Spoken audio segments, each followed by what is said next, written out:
মানিক uncle, আপনি টক শোতে দীপ্তি চৌধুরীকে যে বকা দিয়েছেন সেটা কিন্তু আমরা অনেকেই দেখেছি। আমরা সবাই জানি আপনি একজন জাস্টিস। এই জাস্টিস ইংরেজি যে শব্দটা আছে এটার অনেকগুলো অর্থ আছে। তাই আমার মনে হলো যে এই শব্দটার সাথে সবাইকে পরিচয় করিয়ে দেই এবং এই শব্দটাকে বুঝিয়ে দেই, ভেঙে দেই, সবাই যেন বুঝতে পারে। দারুণ হবে না মানিক আঙ্কেল? তাহলে চলুন শুরু করি। প্রথমে আমি লিখে দিচ্ছি, তারপর বুঝিয়ে দিচ্ছি। প্রথমে হলো জাস্টিস শব্দের অর্থ বিচারপতি, ঠিক আছে, বা বিচারক।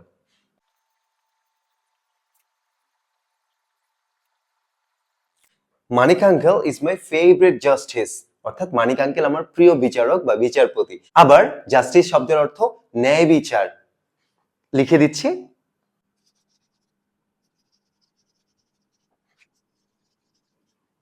দেখুন, we want freedom and justice, আমরা ন্যায় বিচার এবং স্বাধীনতা চাই।